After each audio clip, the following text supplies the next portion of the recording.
खेती बाड़ी की खबरों से रूबरू कराता हमारा कार्यक्रम कृषि दर्शन में आप सभी का तहे दिल से स्वागत है। किसान भाइयों और बहनों, कार्यक्रम की शुरुआत हो चुकी है और हम आपके लिए लेकर आए हैं कृषि समाचार। तो आइए देखते हैं कृषि समाचार। नमस्कार, कृषि समाचार में आपका स्वागत है। मैं हूं दिव्यांशु। आइए देखते हैं आज कृषि समाचार में क्या है खास। खूंटी में दूध उत्पादकों के लिए अनुदान पर कई सुविधाएं उपलब्ध। पलामू के दुधारू पशुपालकों को प्रशिक्षण देने की है योजना और मूंगफली के बेहतर उत्पादन के लिए लगाएं उन्नत प्रभेद बिरसा बोल्ड 1। अब समाचार विस्तार से।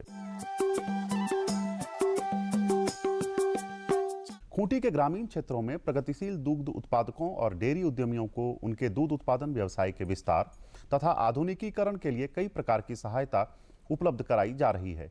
इस योजना के तहत नए पशु शेड का निर्माण, मिल्किंग मशीन, पनीर एवं khoa making unit, cream separator, जैविक खाद unit, deep boring, biogas, silage निर्माण के लिए biomass bunker, milk and milk product parlour, cow mat, fodder गोदाम, ट्रैक्टर एवं फॉडर हार्वेस्टर सह कटर एवं ब्लॉक मेकिंग यूनिट स्थापना पर 25 से 50% तक अनुदान दिया जाएगा।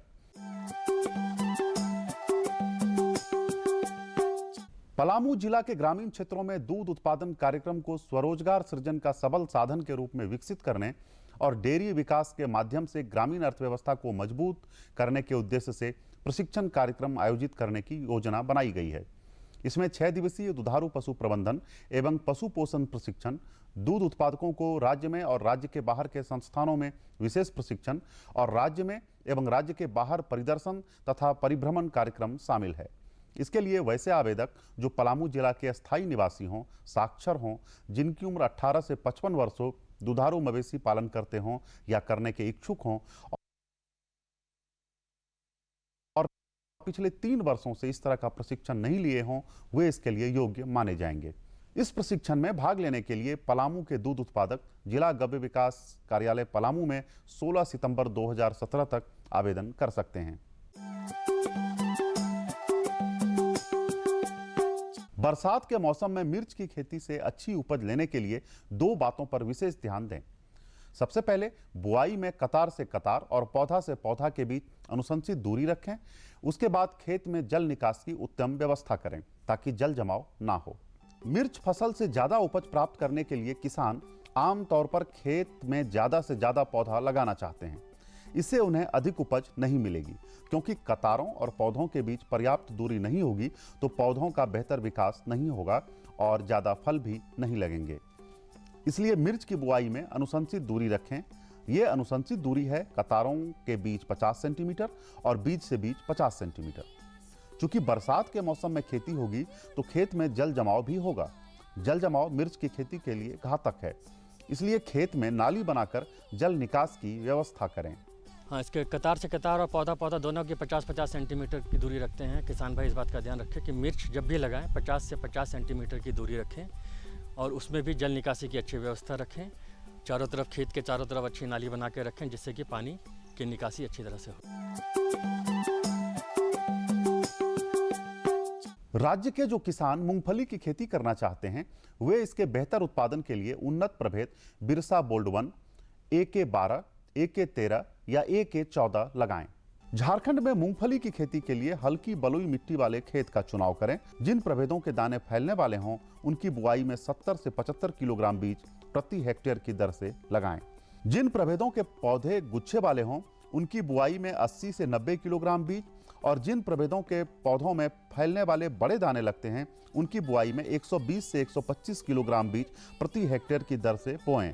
गुच्छे वाले प्रभेदों की बुआई में कतारों के बीच 30 सेंटीमीटर और पौधों के बीच 10 सेंटीमीटर की दूरी रखें, जबकि दाने फैलने वाले प्रभेदों की बुआई में कतारों के बीच 45 सेंटीमीटर और पौधों के बीच 15 सेंटीमीटर की दूरी रखें। मूंगफली के बेहतर उत्पादन के लिए उन्नत प्रभेद बिरसा बोल्ड 1, AK12, AK13 या AK14 लगाएं। धान की खेती के लिए खेत में पर्याप्त जल जमाव का होना बहुत जरूरी है और खेतों का दुरुस्त और मजबूत मेड़ ही अच्छा जल जमाव सुनिश्चित करता है। राज्य के किसान अपने खेतों में मेड़ बनाने के लिए कृषि उपकरण बंड फार्मर की सहायता ले सकते हैं।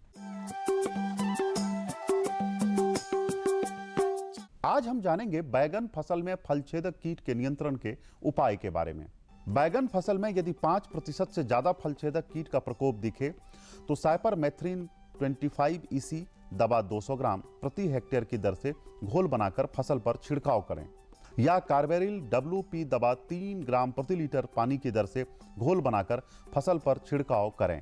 और अब एक नजर राज्य के 5 प्रमुख शहरों के मौसम के मिजाज पर। आज राज्य के 5 प्रमुख नगरों के अधिकतम और न्यूनतम तापमान कुछ इस प्रकार दर्ज किए गए। रांची का अधिकतम तापमान 36 डिग्री सेल्सियस और न्यूनतम 25 डिग्री सेल्सियस। जमशेदपुर का अधिकतम तापमान 38 डिग्री सेल्सियस और न्यूनतम 27 डिग्री सेल्सियस। मेदिनीनगर का अधिकतम तापमान 41 डिग्री सेल्सियस और न्यूनतम 29 डिग्री सेल्सियस। देवघर का अधिकतम तापमान 36 डिग्री सेल्सियस और न्यूनतम 27 डिग्री सेल्सियस। धनबाद का अधिकतम तापमान 37 डिग्री सेल्सियस और न्यूनतम 27 डिग्री सेल्सियस रहा। कृषि समाचार में आज इतना ही। अगले दिन अगले अंक में फिर मुलाकात होगी कुछ ताजा तरीन खबरों के साथ। तब तक के लिए दीजिए इजाजत। नमस्कार, जोहार। अरे सुन तो। मुझे क्या सुनाना चाहते हो? जो सुनाओ मेरी सौतन को। किसको? अरे वही तुम्हारा मोबाइल फोन जिससे सुबह शाम दिन रात चिपके रहते थे और कहते थे किसान कॉल सेंटर से बातें हो रही हैं। अच्छा ये बात है। हाँ, क्यों? क्या हुआ? अब बात नहीं होती क्या? अब तो झट से बात हो जाती है। ऐसा क्या? हाँ, अब तो ज्यादा लाइनें और खास तकनीक के कारण खेती के माहिरों से तुरंत बात हो जाती है। और अगर कभी लाइन व्यस्त हो तो अपनी समस्या फोन पर रिकॉर्ड करा दो, वहाँ से फोन आ जाता है और समस्या की हल का मैसेज भी आ जाता है। ये देखो आ गया। अरे वाह, इसका मतलब इंतजार की घड़ी अब खत्म। हाँ, तभी मैं सोचूं कि आजकल मुझ पर इतना प्यार क्यों आ रहा है। कृषि संबंधी समस्याओं का अपनी भाषा में तुरंत हल पाने के लिए पूरे भारत में किसी भी फोन से हेल्पलाइन नंबर पर संपर्क करें। किसानों का दोस्त किसान कॉल सेंटर।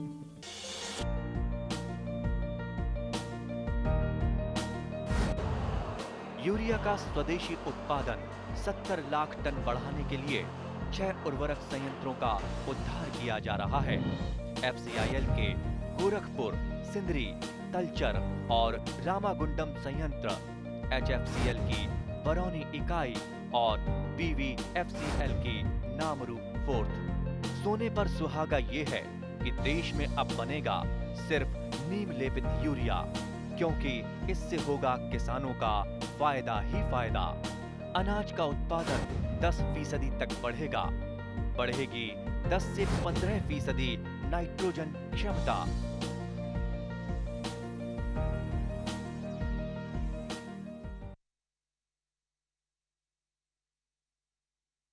नमस्कार, जीवंत फोन इन कार्यक्रम में आप सभी का बहुत बहुत स्वागत है। किसान भाइयों, झारखंड के कुछ क्षेत्रों में बड़े पैमाने पर लाह की खेती की जाती है।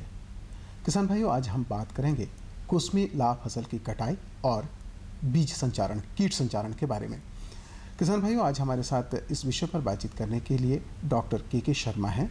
डॉक्टर शर्मा भारतीय प्राकृतिक रॉल एवं गोंद संस्थान नामकुम रांची में बतौर निदेशक कार्यरत हैं। सर, इस कार्यक्रम में आपका बहुत बहुत स्वागत है। नमस्कार। नमस्कार सर, जब हम कुसमी लाह की बात करते हैं तो कुसमी लाह का जो कटाई का समय होता है, पूरा फसल चक्र कितने दिनों में यह तैयार होता है, कब इसको लगाया था, इसका फसल चक्र क्या है? जैसा किसान भाई जो लाख की खेती से जुड़े हुए हैं वो जानते हैं कि हमें कुसमी लाख से साल में 2 फसलें प्राप्त होती हैं। और जो इसका जीवन चक्र है वो गर्मी की फसल जिसको हम कहते हैं वो जनवरी फरवरी माह में लगा के जून जुलाई में उसकी कटाई होती है। इसी प्रकार जो बरसात की फसल या शरदकालीन फसल है वो जून जुलाई में लगा के जनवरी फरवरी में उसकी कटाई की जाती है। तो मुख्यतः 6-6 महीने की फसलें हैं, लेकिन गर्मी की फसल लगभग 15 दिन जल्दी तैयार हो जाती है, 5.5 महीने में। और जो सर्दी की फसल है वो लगभग 6.5 महीने में तैयार होती है। बिल्कुल। कुसमी फसल किन किन पेड़ों में लगाई जा सकती है? कुसमी लाह फसल जो है, लाख की खेती जब हम करते हैं तो मुख्यतः किसान भाई जानते हैं कि 2 तरह के कीड़े होते हैं, एक को हम रंगीनी कहते हैं और एक को कुसमी जी। तो दोनों तरह के कीड़ों को जिन वृक्षों पर लगाया जाता है उनमें भी अंतर होता है। तो मुख्यतः जो कुसमी का कीट है उनको हम कुसुम वृक्ष, बेर के वृक्ष और सेमीलता एक झाड़ी नुमा पौधा होता है उसके ऊपर लगाया जाता है। तो दोनों में अंतर इतना ही है कि जब रंगीनी की फसल होती है वो पलाश पे लगाते हैं, उसे कुसुम पे नहीं पैदा किया जा सकता। इसी प्रकार कुसमी फसल को कुसुम पे लगाते हैं लेकिन पलाश पे उसकी खेती नहीं हो सकती है। तो कुछ पौधे ऐसे हैं जिन पर सिर्फ कुसमी ला होती है या रंगीनी होती है, और कुछ पौधे ऐसे हैं जिन पर हम दोनों फसलें ले सकते हैं। बिल्कुल। तो इसमें मौसम का भी कुछ ये होता है कि कब लगाना है? मौसम का लाख फसल पर बहुत ज़्यादा प्रभाव पड़ता है, और ख़ास तौर पे कीट का जो लाइफ साइकिल है या जीवन चक्र है, जैसा हम बता रहे थे जनवरी, फरवरी और जून, जुलाई है, तो उस समय जब आप फसल लगाते हैं तो दोनों फसलों में लगाने से पहले कुछ अलग तरह की सावधानियों की आवश्यकता होती है। अगर आप बरसात की फसल लगाते हैं तो अलग तरह से आपको सावधानी लेनी होती है, अगर आप गर्मी की फसल लगाते हैं तो उसमें अलग तरह की सावधानियाँ लेनी होती हैं। तो अभी किसान भाई जो कटाई कर रहे हैं तो कटाई के दौरान क्या क्या सावधानी रखें?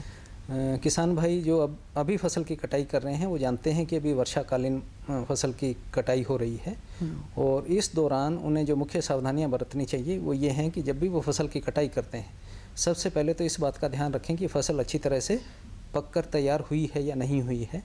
और इस फसल में कीड़े क्योंकि बहुत तेज़ी से निकलते हैं काटने के बाद, तो किसानों को ये ध्यान रखना चाहिए कि जब कीट निकलने का समय हो उससे एक सप्ताह पहले ही फसल की कटाई शुरू कर दें।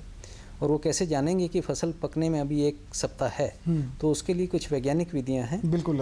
प्रश्न मेरे मन में भी यही आई कि यही बात आई कि किस तरह से जो फसल काटेंगे वो जानेंगे कैसे कि ये पक गया है। बिल्कुल। तो जो किसान भाई खेती करते हैं उनका अपना एक अनुभव होता है। तो सबसे पहली बात तो ये है कि लाख कीट एक सफ़ेद रंग का धागा जिसको मोम कहते हैं वो निकालता है। तो जब फसल पकने का समय आता है तो सफ़ेद धागा निकलना कम हो जाता है, उससे एक आपको इंडिकेशन मिलता है कि फसल तैयार होने वाली है। दूसरा ये है कि जब फसल तैयार होने लगती है तो उसकी पपड़ी में दरारें पड़ने लगती हैं, ये दूसरा संकेत है कि अब फसल पकने की तरफ आगे बढ़ रही है। लेकिन जो वैज्ञानिक तरीका ये है कि आप फसल में से 1 या 2 लाख कीट को लेके उनको उंगलियों के बीच में मसल के अगर आप पानी में उसको छोड़ते हैं तो आपको छोटे छोटे कीट उसके अंदर तैरते हुए नजर आएंगे।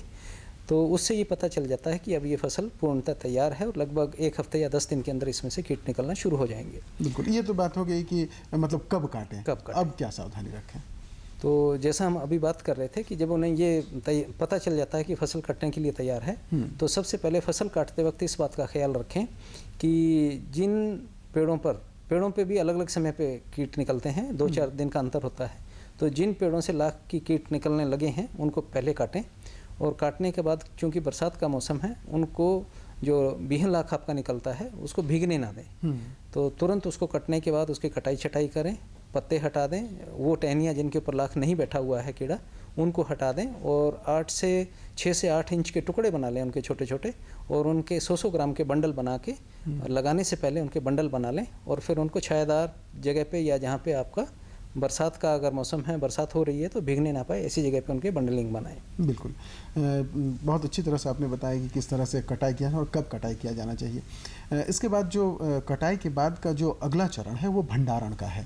किसान भाई जब भंडारण करना चाहते हैं कुसमी लाख की, तो किस तरह से भंडारण करें, क्या क्या सावधानियाँ अपनाएं? मुख्यतः अगर बीहन लाख आपके पास है तो उसको बहुत ज़्यादा दिनों तक भंडारित नहीं किया जा सकता है, और अगर कीड़े पहले से निकलने लगे हैं तो उन्हें कोशिश करनी चाहिए कि उन्हें जल्दी से जल्दी पेड़ पर संचारित कर दिया जाए जी। लेकिन कभी कभी क्या होता है कि मान लीजिए बारिश शुरू हो गई है तो बरसात के मौसम में हम पेड़ पर चढ़ के उसका संचारण नहीं कर पाते हैं, तो ऐसी स्थिति में हमें उनको 1 या 2 दिन के लिए भंडारण करना पड़ सकता है।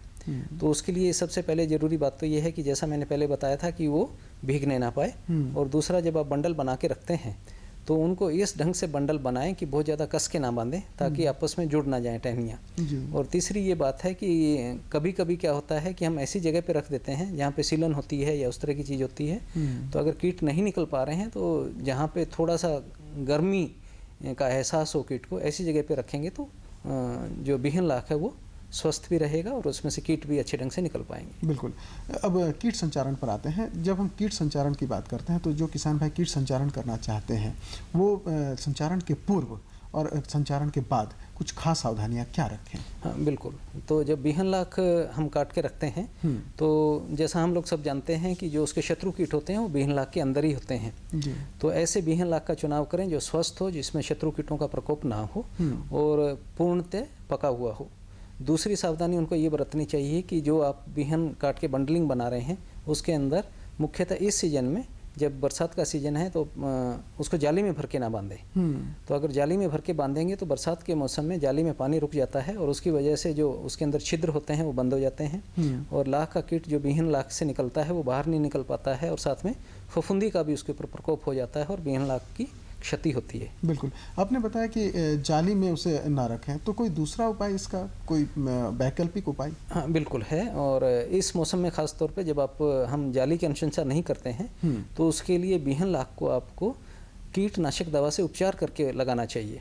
तो उसमें मुख्यतः जो कीटनाशक उपलब्ध हैं उनका 0.05% घोल बनाकर जो बीहन लाख आपने कटाई करके रखा हुआ है बंडल बना के, उसको लगभग 5 से लेकर 10 मिनट तक उस कीटनाशक के घोल में डुबो कर रख दें। तो ऐसा करने से क्या होगा कि जो शत्रु कीट हैं उसके अंदर, वो क्योंकि छेद करके अंदर जाते हैं बीहन लाख के अंदर, तो वो छेद काफ़ी बड़ा होता है और कीटनाशक उस छेद में से होता हुआ शत्रु कीट तक पहुंच जाता है और शत्रु कीट मारे जाते हैं।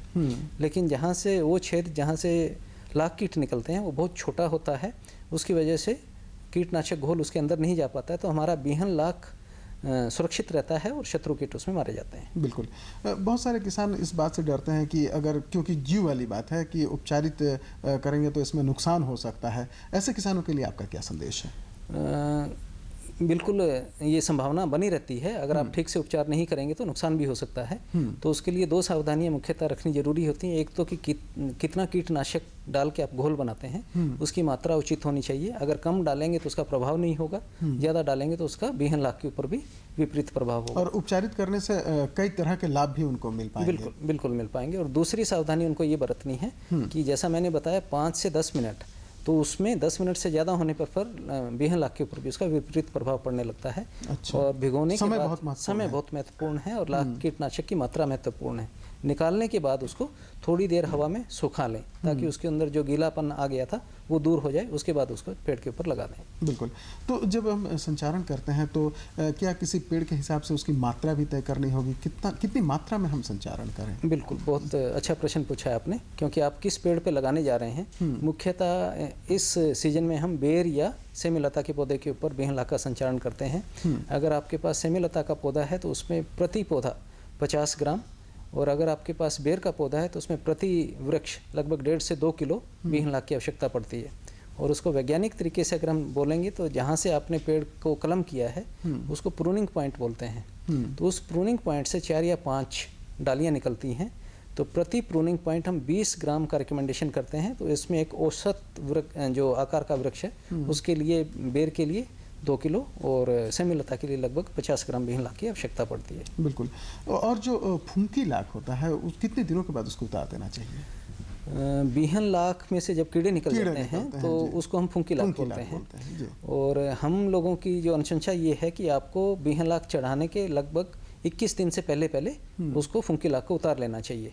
उसके पीछे जो कारण है वो ये है कि अगर शत्रु कीट बीहन लाख में बच गए हैं अभी भी, तो उनका जीवन चक्र लाख के जीवन चक्र से थोड़ा अलग होता है। और बीहन लाख में से लाख के कीट 20 दिन के अंदर निकल के पेड़ों के ऊपर बैठ जाते हैं, लेकिन शत्रु कीट हैं वो 20 दिन के बाद ही निकलना शुरू करते हैं। तो इस वजह से अगर आप 20 दिन होने से पहले ही बीहन लाख को उतार लेंगे तो शत्रु कीटों का प्रकोप है वो अगली फसल पर नहीं हो पाएगा। बिल्कुल। झारखंड में बहुत सारे ऐसे किसान हैं, बहुत सारे युवा हैं, क्योंकि जंगली क्षेत्र है ये, बहुत सारे पेड़ हैं और बहुत सारे ऐसे किसान हैं जो युवा हैं, वो चाहते हैं कि हम लाख की खेती करें। तो ऐसे किसान जो इससे जुड़ना चाहते हैं उनके लिए क्या संदेश है? मैं किसानों को ये बताना चाहूँगा कि लाख की खेती एक बहुत फ़ायदे का सौदा है। और ख़ास तौर पे हम लोगों ने अभी जो सेमीलता पौधे की खोज की है उन किसान भाइयों के लिए जिनके पास पेड़ नहीं है लेकिन लाख की खेती करना चाहते हैं, वो सेमीलता के पौधे को अगर आप लगाना चाहेंगे तो 1 साल के अंदर आप उस पर लाख की खेती शुरू कर सकते हैं। दूसरा फ़ायदा उसका सबसे बड़ा ये है कि आप जो किसान भाई अभी भी सब्जी की खेती करते हैं या अन्य कृषि कार्यों में जुड़े हुए हैं, उनको सेमीलता का पौधा आसानी से उस खेती के साथ जोड़ा जा सकता है, समेकित किया जा सकता है। तो जितनी खेती के लिए ज़मीन उनके पास है, अगर वो लाख की खेती भी उसमें मिला के करेंगे तो लगभग उसी ज़मीन के टुकड़े से उनको 15 से 20% अतिरिक्त आमदनी हो सकती है। ये मतलब खेत के, मतलब जो कृषि कार्य करते हैं उसके अतिरिक्त ये काम करेंगे, उसी खेती से उन्हें 15 से 20% अतिरिक्त आमदनी हो पाएगी।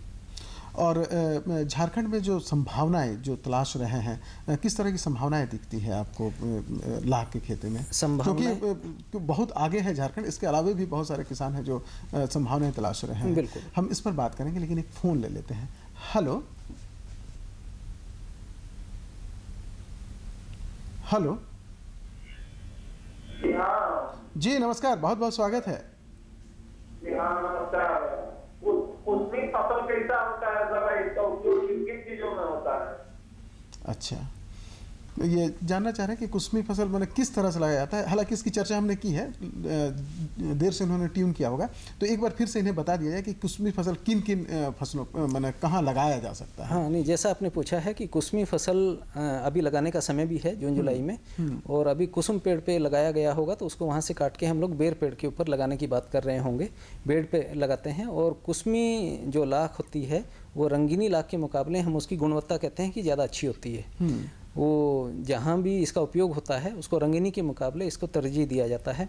और बहुत से ऐसे क्षेत्र हैं जहाँ पे लाख का उपयोग होता है, चाहे वो आप पेंट और वार्निश इंडस्ट्री में बात करें, चाहे आजकल जो फलों के ऊपर लेपन होके आ रहा है, चाहे वो सेब है या दूसरे फल हैं, चमकीले फल मिलते हैं तो उसके ऊपर भी लाख से बनी हुई फार्मुलेशंस का लेपन होता है। फार्मास्यूटिकल इंडस्ट्री जिसको दवा उद्योग कहते हैं उसके अंदर इसका बहुत उपयोग होता है। बिजली के उद्योग में खासतौर पे ट्रांसफार्मर्स या मोटर वाइंडिंग जहाँ पे करते हैं, इसमें बहुत अच्छे विद्युत अवरोधिक गुण हैं। इसी प्रकार ये इसके अंदर बहुत बड़ा आसंजक यानी दो चीज़ों को जोड़ने के लिए वो गुण भी अच्छे होते हैं। तो अभी जो प्रश्न पूछा गया था इसी के संदर्भ में हम जानना चाहेंगे कि कोई किसान भाई इसको शुरू करना चाहता है तो उसकी जानकारी वो कहाँ से प्राप्त करें? जानकारी प्राप्त करने के लिए हमारा अपना संस्थान है जो झारखंड में अकेला, पूरे देश के अंदर अकेला संस्थान है जो लाख के ऊपर शोध करता है। तो जो किसान भाई लाख के बारे में और अधिक जानकारी लेना चाहते हैं वो भारतीय प्राकृतिक राल एवं गोंद संस्थान से संपर्क कर सकते हैं। आ भी सकते हैं, हम उनको वहाँ पे किस तरह से हम लाख की खेती करते हैं उसके बारे में बताएंगे। अगर आ नहीं सकते हैं तो हमें एक छोटा सा पत्र लिख सकते हैं, हम उसके पत्र का जवाब भी देंगे। फ़ोन से भी हमसे बात कर सकते हैं, तो उनकी हर तरह की समस्या का समाधान हम करने की कोशिश करते हैं। बिल्कुल।